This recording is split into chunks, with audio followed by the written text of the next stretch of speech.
bakunzi b'Imana mwese ndabasuhuza aho muri mu izina rya Yesu Kristo.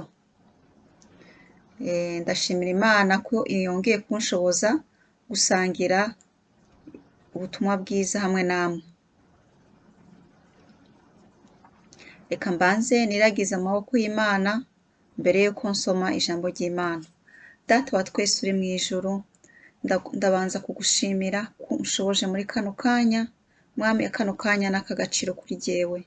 Ndagushimiye Mwami kongeye kunshoboza kongera gusangira ijambo ry'Imana n'abandi barikunda. None Mwami wanje, ndakwinginze wogira ngo unshoboze kuva ntangira kugeza nsoza. Mwuka wera, ndaguhaye ikaze kugira ngo abe ari we wikorera, abe ari we wivugira, kugenda igikoresho cyawe gusa. Ikintu cyose kidahamanywa nawe Mwuka wera, ndacyamaganye mu izina rya Yesu Kristo w'i Nazareti. Kandirimba akaririmbo mbere yuko ntangira gusoma. Nkunze kuririmba uturirimbo iyo tunjemo mpita ndirimba. Rero mfite umwana muto, nkunze kumuririmbira kenshi. Hari igihe yigeze kumbaza ati mama, izo ndirimbo zose ninde wazikwigishije? Icyo kintu yambajije cyanansekeje, kandi n'ukuri nabuze icyo musubiza. Ariko mu myaka umuntu aba yarabaye kuri iyi si ni myinshi. Rero indirimbo umuntu agenda yumva uzikunda, urumva ugerageza, ntabwo uzibagira, ugerageza no kuziga.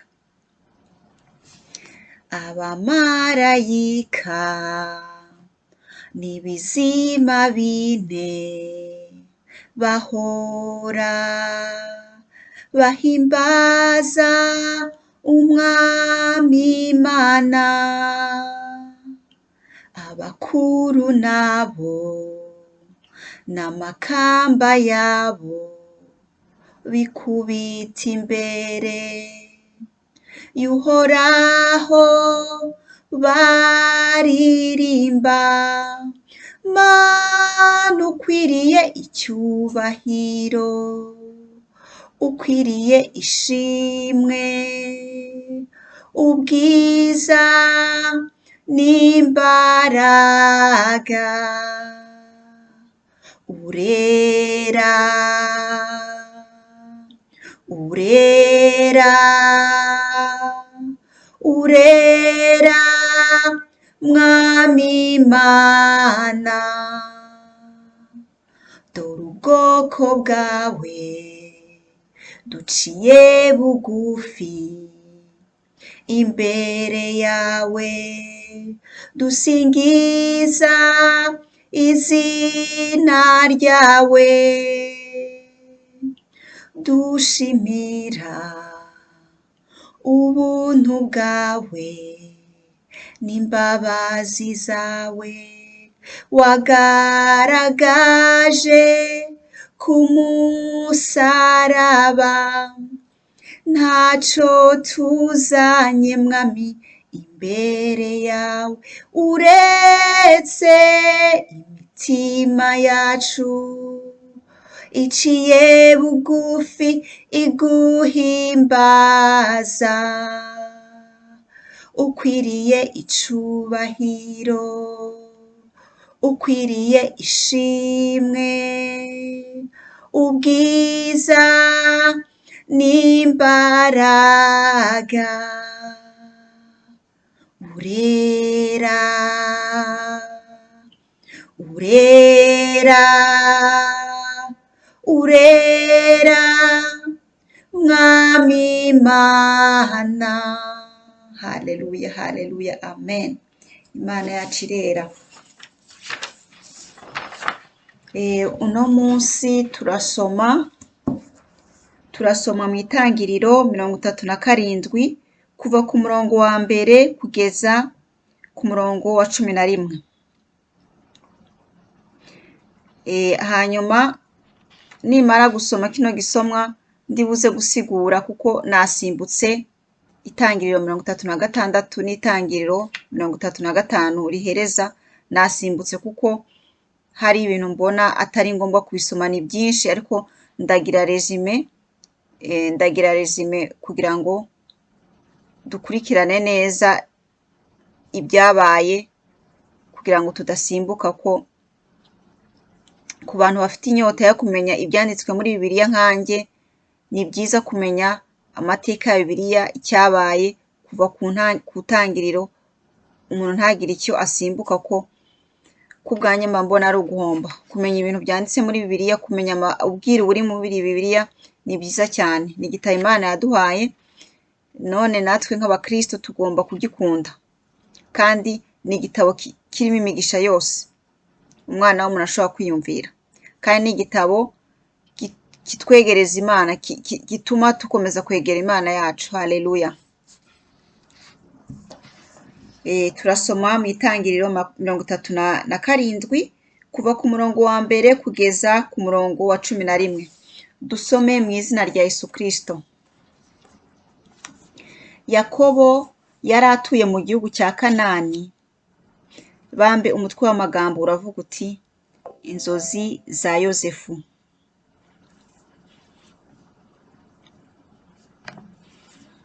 Yakobo yari atuye mu gihugu cya Kanani, aho se yabaga. Dore amateka y'abahungu be. Igihe Yozefu yari umusore w'imyaka 17, yaragiranaga amatungo n'abahungu ba Biliha n'aba Zilipa, inshoreke za se. Yozefu yajyaga atekerereza se ibibi bakoraga. Yakobo yatoreshaga Yozefu kuruta abandi bahungu be, kubera ko yari yaramubyaye ashaje. Yari yaramudodeshereje ikanzu y'igiciro. Bakuru be babonye uko se amutonesha, barabimwangira, ntibongera kumuvugisha neza.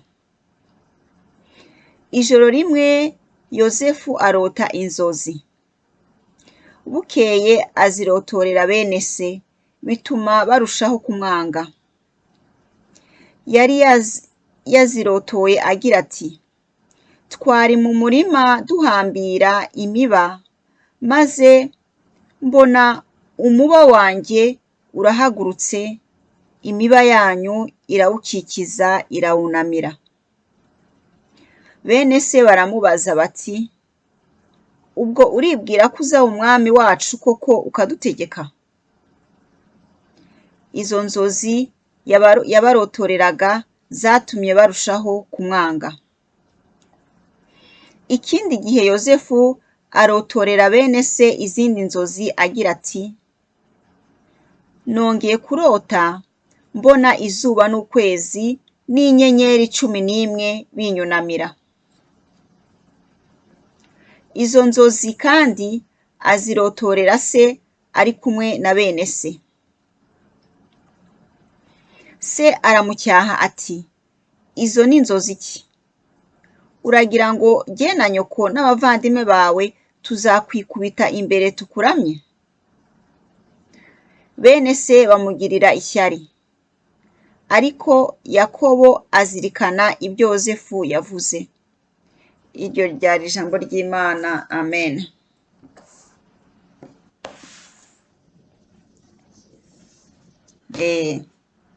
Rero ndashaka gusubira imbere, kuko ubushize twasomye mu Itangiriro 35, ariko dusa nkaho dukomeza mu Itangiriro 35, aho twagarukirije kuva ku murongo wa 16 tugeza ku murongo wa 90 wa 29.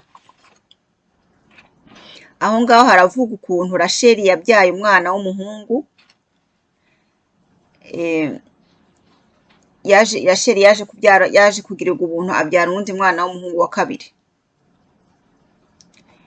Hanyuma se wiwe amwita Benjamini. Ariko malheureusement Rasheli akibyara Benjamin yahise yitaba Imana. urumva ntabwo yagiriwe ubuntu bwo kurera umwana we wa kabiri. Hanyuma aho muri 35 ho batubwira, hanyuma Yakobo yakomeje urugendo rwe agera kwa se Izaki. Murazi ko yavuye kwa onkle wiwe Labani n'abe bose n'ibye byose, yafataga urugendo asubira kwa se wiwe. Rero umva ko byamufashe igihe kinini, yagendaga acumbikana, mbega yagendaga abikora nk'uko Imana imuyobora. Hanyuma yaje kugeraho Isaki yabaga, papa wiwe aza kugeraho yabaga, urumva ko yahageze. Hanyuma igihe kiragera, Isaki se wa Yosefu nawe yitaba Imana, yarageze mu zabukuru. Iyo rero ni resume y'Itangiriro 35 iherezo uko byagenze. Dukomeje ku Itangiriro 33 hose uko havuga, ko ntago nahasomye, ni hanini, ntago byari ngombwa ko mpasoma. Haravuga abakomotse kuri Ezawu. Ezawu muribuka ko yari umuvukanyi wa Yakobo, bari impanga. Ezawu nawe yaje kugira abagore nk'uko Yosefu yabagize, nawe yagize abagore benshi, yagize n'inshoreke. Donc bose yabyaranye nabo, agira abana benshi pe, agira abana benshi. Niko iryo mu Itangiriro 33 batubwira. Hanyuma kandi abana ba Ezawu ndetse n'abuzukuru be baje kuba abantu b'abatware, baje kuba ibikomerezwa. Niko muri Itangiriro 36 batubwira Ezawu yaje kubyara abana b'ibikomerezwa b'abatware. Hanyuma Ezawu na Yakobo, ari we Imana yise Israheli, baje guturana, baje kuba ubuse navuga iki, baje kuba nko mu kavirage kamwe, mu gatumba kamwe. Mwibuke ko dusubiye inyuma, Ezawu yaje asangana na Yakobo. Hanyuma Yakobo akamubwira ati, mfite abana bato n'ibitungwa, sinshobora kwihuta nkawe, tigenda nzaza ugende, nzagenda ngenda buhoro mpaka nzagera aho utuye. Yaje kuhagera rero, yaje kugeraho Ezawu mukuru we atuye, baraturana, atura muri village imwe, mu gatumba kamwe. Ariko kubera ko Ezawu yari atunze ibintu byinshi, yari umutunzi nawe, yari atunze ibintu byinshi n'ibye byose nayo yose n'abajana, mbese ni abantu bari batunze cyane. Kandi na Yakobo akaba ari uko. Ako kavirage babagamo kaje kuba gatoya, kubera ibyo bintu byose bari batunze. Sasa rero biba ngombwa ko Ezawu yimuka akava muri ako gatumba murumuna we Yakobo abamo, akimuka n'ibye byose uko hababanye hato. Ariko bari barinze, mbese byabaye byiza pe, babaye avukanye beza bakundana. Ariko Ezawu yimutse kuko hamubanye hatoya.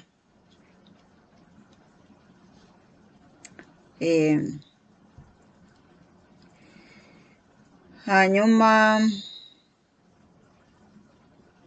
mbese muri make mu Itangiriro 36 niko hatubwira. Rero dusubiye kuri iki gisoma tumaze gusoma cy'inzozi za Yosefu.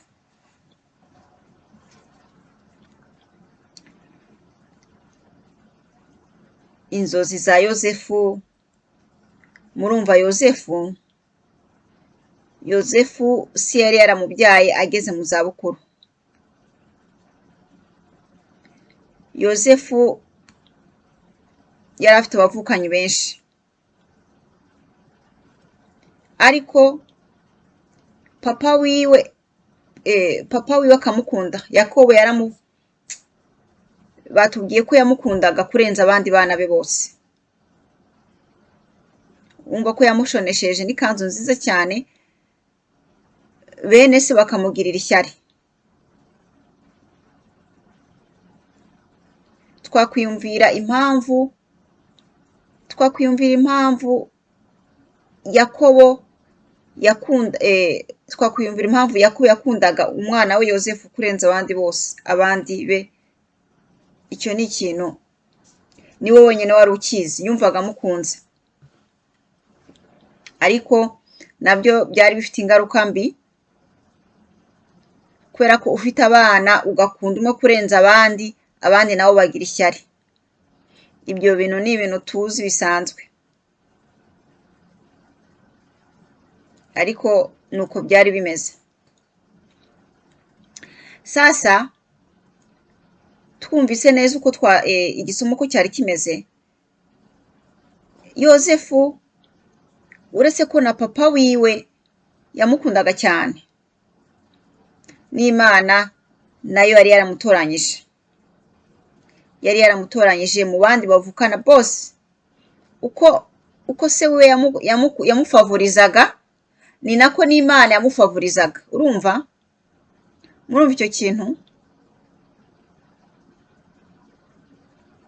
Bisobanuye ko Yozefu Imana yari yaramwambitse igikundiro, kuko uw'Imana yambitse igikundiro arakundwa pe. Mu bandi bose muzareba no mu buzima busanzwe hari abantu bagira igikundiro pe, umuntu akagira igikundiro. Rero icyo gikundiro ni igikundiro kiva ku Mana. Umuntu akagira igikundiro ku buryo aho akomanze hose bamukingurira, aho agiye hose muri komine atagiyemo bamukunda, ukabona baramukunze tu.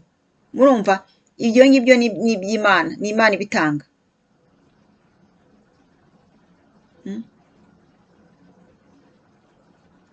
Urumva icyo ni ikintu gitangwa n'Imana. Ni ukuzajya dusenga Imana kugira ngo itwambike igikundiro, idusiga amavuta y'igikundiro. Ko Yozefu Imana yari yaramusize amavuta y'igikundiro, ari nayo mpamvu se yumvaga amukunze.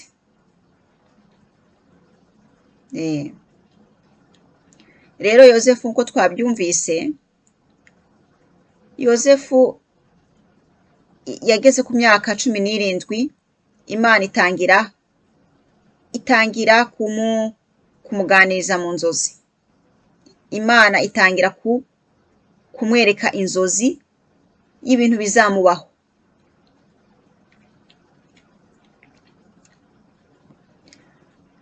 Yozefu akarota abo bavukana nk'uko mwabyumvise bamwunamira, kandi n'igitangaje abo bavukanye biwe babashaga kurotora izo nzozi ze. Yababwira ati narose gutya, nabo bakamubwira ati turashaka kutubwira rero kuza umwami ukadutegeka. Murumva ni abantu nabo bari bazi gusesengura izo inzozi, bari babizi, bari abanyabwenge. Imana yari yabahaye ubwenge. Ararota, Yozefu ararota rimwe, arota kabiri. Arota inzozi zijya kumera nk'iza mbere, none harota inyenyeri n'ukwezi n'izuba bimunamira. Na se wiwe ubwiwe yumvaga izo nzozi z'umuhungu we atazisobanukirwa neza. Yarazisobanukirwaga ariko akavuga ati ibyo birashoboka. Uragira ngo se uribwira ko jye na nyoko tuzakunamira tugakuramya? Izo nzozi zawe ni inzozi z'ubwoko gute? Murumva rero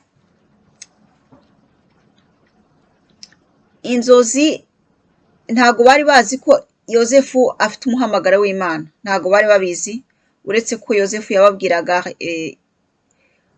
izo revelation yabonye mu nzozi, ariko nawe wumvaga bumiwe, wumvaga ibyo bintu bidashoboka pe, wumvaga bidashoboka. Ariko Imana nuko imeze, abo yatoranyije ibaganiriza mu nzozi.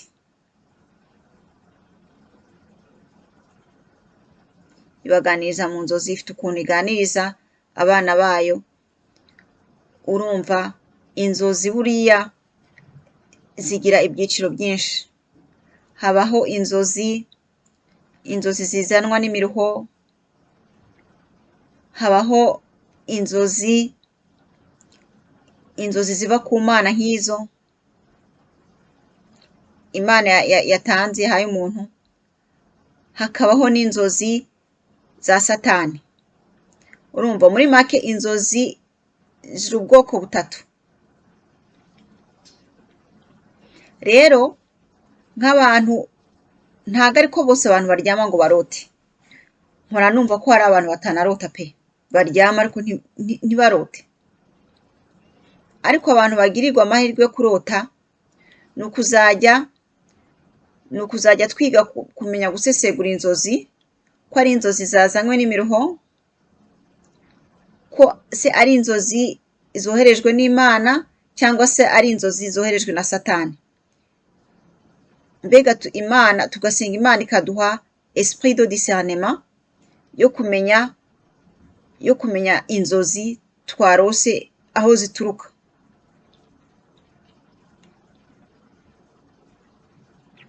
Kuko hari benshi ntashidikanya barota ntibamenye, bakumva izo nzozi zabo zirimo ikintu, bakumva kameme izo nzozi ntago zisanzwe, bakaba oblige yo kuzirotorera abantu babihereweho impano kugira ngo babashe kubarotorera.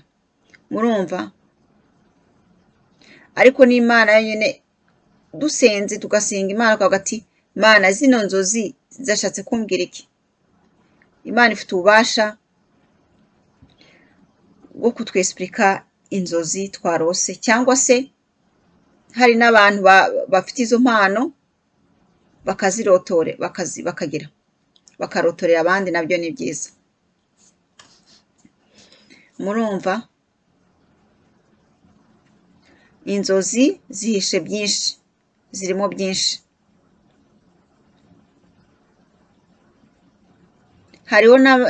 Hariho n'ukuntu abantu barota bakabifata minenerwa kagati, ibise byo ni iki? Mbese nka kuriya Yozefu bene se batamwumvaga na gato se inzozi, izo nzozi se zishatse kuvuga iki? Ariko iyo inzozi umuntu yarose agize kubona akabona zirabaye, aho niho ahita yibuka ati nari narabirose, Imana yari yaramburiye.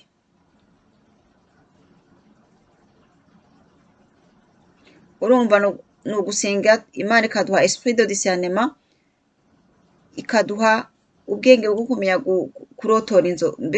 kurotora inzozi, gusobanukirwa inzozi zacu. Kuko Imana ikunze kuganiriza abana bayo mu nzozi, irabikunda. Hari ubwo ibituburira se, hari ubwo ibitubwira ibizatubaho imbere. Mbese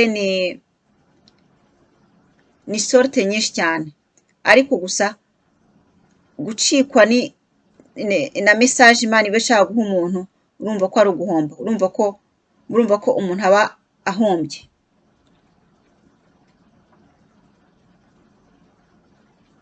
Hakabaho n'izo nzozi z'imiruho zitagira icyo, ziri vulgaire, zitagira icyo zisobanuye, mbese ziterwa n'imiruho.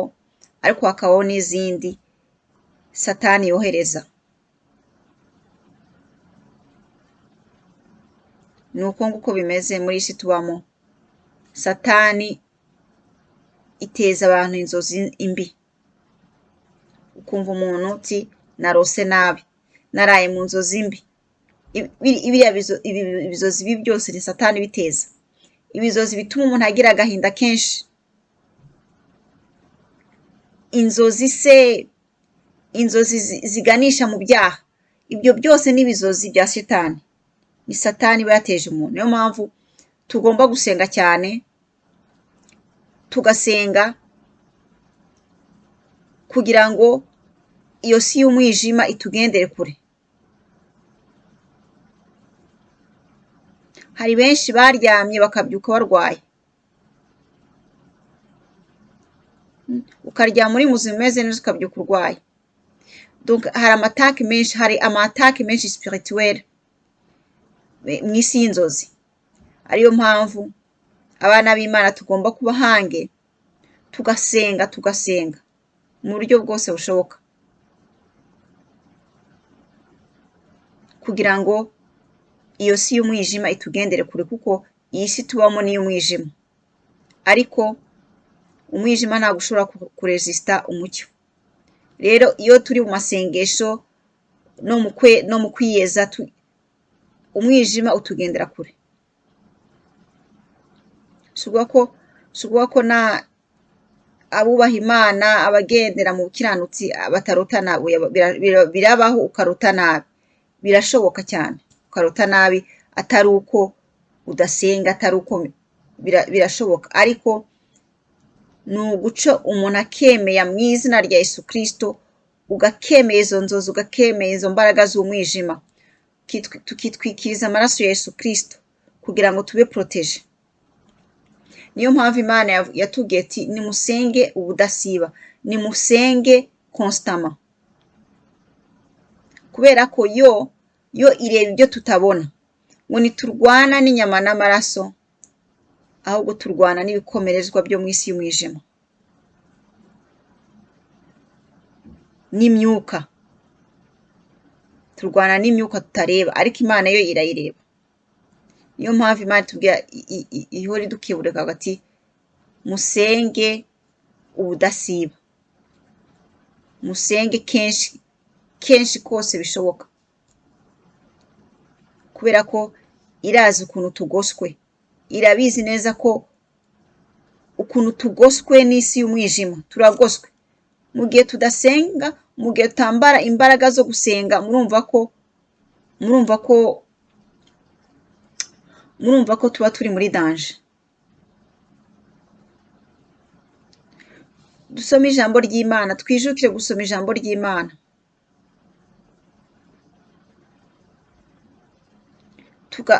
Tugafatirwa hagati, iyi saha niyo gusenga, niyo gusoma ijambo ry'Imana.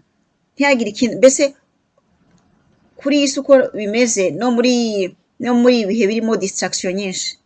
Hari za social media zirangaza abantu, ndakubwire zirangaje abantu pe, kandi nanjye ntago nikuyemo. Ariko tukiha discipline, tugomba kwiha discipline kwavuga ati uko ibintu bimeze gutyo, uyu mwanya ngomba kuwuharira kuba muri intimacy n'Imana, umuntu agasenga, agasoma n'ijambo ry'Imana. Uwo mwanya mbese nko kwiha discipline, nka kuriya nyine, nka kuriya umuntu w'umukozi aba afite discipline mu kazi kiwe. Umuntu w'umukozi agira ate? Aravuga ati 2:00 ngomba kuba ngeze ku kazi, kandi akahagera koko. Ibi bihe turimo bigombera discipline nyinshi mu buryo bwo kwegera Imana, bigombera discipline itabaho, bigombera izindi effort tutigeze dukoresha, kuko ibintu by'amatelefoni, ibintu bya social media nyine birimo gutwara abantu kure y'Imana bukebuke, buhoro. Umugani w'abarundi baca umugani ngo bukebuke nibwo rugendo. Bukebuke nibwo rugendo, n'ukuri nuko bimeze. Niyo mpamvu natwe tugomba kwambara izindi mbaraga, nk'uko umukozi abyuka akita ku kazi kiyo, kamwe ati 2:00 ngomba kuba ngeze ku kazi, kandi akagakora neza, agataha, akiha discipline ko gati kubera ko aba ashaka amafaranga nyine aba arimo gukorera ubuzima bwiwe. Natwe niko tugomba gukorera ijuru, tukagira izindi mbaraga, tutavuga ati uyu mwanya nta telefone ntaki, ni umwanya ni umwanya wo gusenga, ni umwanya w'ubusabane bwanjye hagati n'Imana no gusoma ijambo ry'Imana, hanyuma ibindi bikaza nyuma. Niyo rya tegeko rizadutsinda rivuga ngo Imana itubwira ngo mukunde Imana n'imitima yose, musenge Imana yose, muyikunde n'umutima wanyu wose, n'ubwenge bwanyu bwose, n'imbaraga zacu zose. Icyo kintu ntabwo kizadutsinda. Koko dusenga Imana yacu tukayikunda n'umutima wacu wose, n'imbaraga zacu zose, n'ubwenge bwacu bwose. Gusa Imana imbabarire, ndabizi ko icyo kintu n'abandi benshi kibananira. Iryo tegeko tugomba kuricungana naryo, tukamenya ati Imana ubwa mbere, ibindi byose bikaza secondairement. Kandi birababaje, tugomba kwambara imbaraga zo kunesha, tugomba gusenga tugasaba Imana imbaraga zo kunesha, tukaba muri intimite n'Imana, tukagira ubusabane n'Imana, tukagira discipline yo kuvuga ati aka kanya nta kintu na kimwe nkora, ngomba gusenga Imana no gusoma ijambo ry'Imana, tukegera papa wacu kuko ni source. Papa wacu wo mu ijuru ni source y'ubuzima bwacu, ni source, niho dukora source yo kubaho. Niwe source y'ubuzima bwacu bwose. Niho rero Satani irwana kugira ngo itujyane kure ya source. No, tugomba kurwana twegera source. Source si icyo bisobanuye. Source bisobanuye mu Kinyarwanda isoko.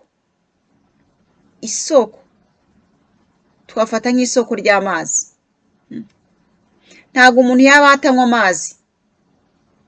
Nta muntu n'umwe ushobora kuba atanywa amazi. Tutimagine ikintu kikujyana kure y'amazi kugira ngo utanywa amazi, urumva kitaba kirimo kwica buhoro buhoro. Rero dukeneye amazi yo mu mwuka kugira ngo tubeho.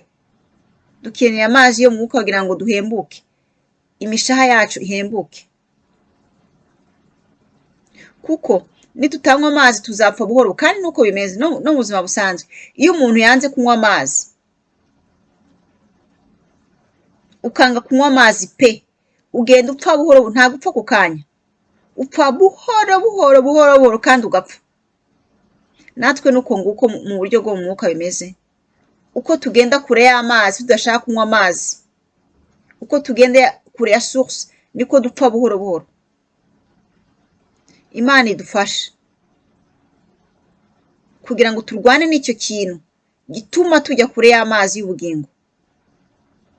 Icyo kintu gituma izo force zo mu mwijima zishaka kutujyana kure y'amazi y'ubugingo. Icyo kintu tugomba kukirwanya twivuye inyuma, twihanukiriye pe. Ndasenga Imana kugira ngo izimo izo mbaraga, kandi namwe mbifuriza kugira ngo musenge Imana ibahe izo mbaraga